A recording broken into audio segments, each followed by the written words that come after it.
Saudara, Kejaksaan Agung menetapkan anggota Badan Pemeriksa Keuangan BPK Ahsanul Kossasi sebagai tersangka korupsi.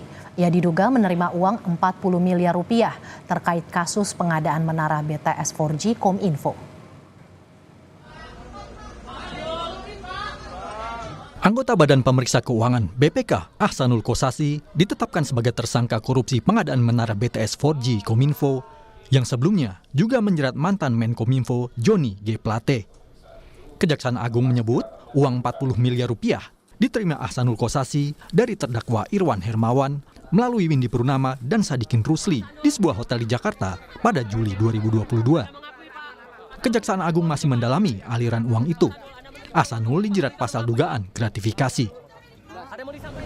Pada tanggal 19 Juli 2002, sekitar pukul 18.50 waktu Indonesia Barat, bertempat di Hotel Grand Hyatt, diduga saudara Adi telah menerima jumlah uang besar kurang lebih 40 miliar dari saudara IH melalui saudara WP dan SR. Terkait penetapan dan penahanan Ahsanul Kossasi sebagai tersangka kasus proyek penyediaan BTS 4G Kominfo, BPK menghormati proses penegakan hukum yang dilakukan Kejaksaan Agung. Melalui pernyataan tertulis di laman bpk.go.id, Biro Humas BPK menyatakan secara institusi mendukung penuh upaya menegakkan hukum dalam pemberantasan korupsi di Indonesia. Ahsanul Kossasi pernah menjadi anggota DPR RI periode 2009 hingga 2012.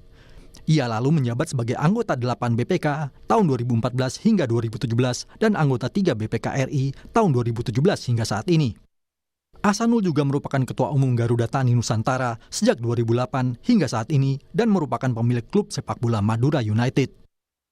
Harta kekayaan Ahsanul Kossasi di laporan harta kekayaan penyelenggara negara tercatat senilai 29,6 miliar rupiah. Tim Liputan, Kompas TV.